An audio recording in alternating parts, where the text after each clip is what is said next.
ফারুক আহমেদ যে কাজটি পারেননি সে কাজটাই করে দেখিয়েছেন তামিম ইকবাল। নানা অনিয়মে ক্রিকেটাররা যখন বেঁকে বসেছিলেন, প্রশ্ন উঠেছিল ক্রিকেটারদের মাঠে নামা না নামা নিয়ে। সব দায়িত্ব নিয়ে বসে থাকা বিসিবি সভাপতি পারছিলেন না কিছুই করতে। তখন ক্রিকেটারদের পাশে এসে দাঁড়ালেন তামিম ইকবাল। বিসিবি সভাপতির চোখে চোখ রেখে কথা বলেছেন ক্রিকেটারদের স্বার্থে। অসুস্থ হয়ে মাঠ ছেড়েছিলেন, মাঝে সুস্থ হয়ে খেলা দেখতে এসেছিলেন মিরপুরে। কিন্তু এদিন মিরপুরে আসলেন ক্রিকেটারদের পাশে দাঁড়াতে। তাওহিদ হৃদয় সহ অন্য যেসব ক্রিকেটারদের অপমানিত করা হয়েছে তাদের পক্ষে দাঁড়াতেই মিরপুরে ছুটে আসা তামিম ইকবালের। বিপিএল এ 2 ম্যাচ শাস্তি পেয়েছিলেন তাওহিদ হৃদয়। বোর্ড সভাপতির নির্দেশেই সেটি কমিয়ে আনা হয়েছিল 1 ম্যাচে। 2 ম্যাচ হৃদয় খেলে ফেলার পর আবারও ফেরানো হয়েছে পুরনো শাস্তি, যেটিকে বিসিবির তরফ থেকে ক্রিকেটারদের অপমান করা হয়েছে বলছেন তামিম। তাই তো ক্রিকেটারদের অপমানে ছুটে এসেছেন তিনি, তার আহ্বানে ছুটে এসেছেন অন্য ক্রিকেটাররাও। অথচ বোর্ড সভাপতির দায়িত্ব ছিল ক্রিকেটারদের স্বার্থ দেখা, কিন্তু অন্যদের অন্যায় সুবিধা দিতে গিয়ে তাওহিদ হৃদয়ের মতো জাতীয় দলের ক্রিকেটারকে কাঠগড়ায় উঠালেন ফারুক আহমেদ। শুধু তাওহিদ হৃদয়কেই নয়, ফারুক আহমেদের বোর্ড ইতিহাসে প্রথমবারের মতো ফিক্সিং এর অভিযোগ ওঠা 2 ক্রিকেটারকে মিডিয়ার সামনে প্রকাশ্যে অপমানিত করেছেন ছায়া তদন্তের নাম করে, যা কোনোভাবেই মানতে পারেনি সাবেক এই অধিনায়ক।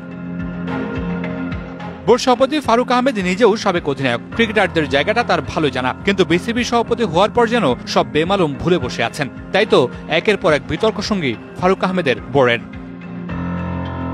22 গজে অধারাবাহিকতা, তবে ক্রিকেট বোর্ডের সংকটগুলো ধারাবাহিক। দিনের পর দিন নিত্য নতুন সমস্যা। ঢাকা লিগ ঘিরে উত্তপ্ত পরিস্থিতি শেষ কোথায়, সে উত্তর দেয়া কঠিনতর।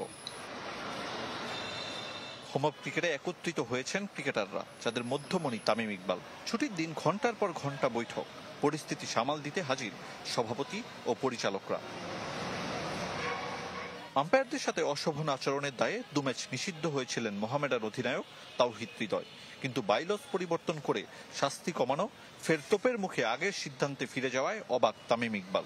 জেরার মুখে হৃদয়ে নিষেধাজ্ঞা সাময়িক স্থগিত করেছে বিসিবি। পরের বছর 1 ম্যাচ নিষিদ্ধ হবেন, দিতে হবে জরিমানাও। এটা কোন রুলে কোন দিকে কিভাবে করছে এটা আমার কাছে জানা নাই। সো এই জিনিস নিয়ে আমরা খুব ওয়ারিড ছিলাম। এটা actually it was very funny. এটা কোনোভাবে সাসপেন্ড হতে পারে না, বিকজ যে ছেলে অলরেডি সাসপেনশন হয়েছে, তাকে বিসিবি অ্যালাউ করেছে খেলার জন্য 2 ম্যাচ, তাকে আবার আপনি কিভাবে সাসপেন্ড করতে পারেন?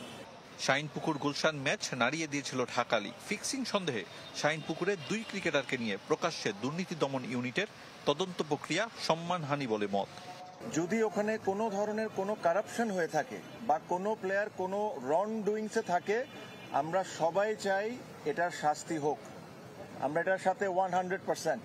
বাট তার মানে এটা না আর কাউকে এটার কোনো অধিকার নাই আপনি ওই 2টা ছেলেকে নিয়ে যায় মিডিয়ার সামনে তাকে দিয়ে অ্যাক্টিং করাবেন। ঘরের কথা পরে জানার মতো বিসিবির অন্দরমহলের খবর প্রায়শই চাউর হয় গণমাধ্যমে।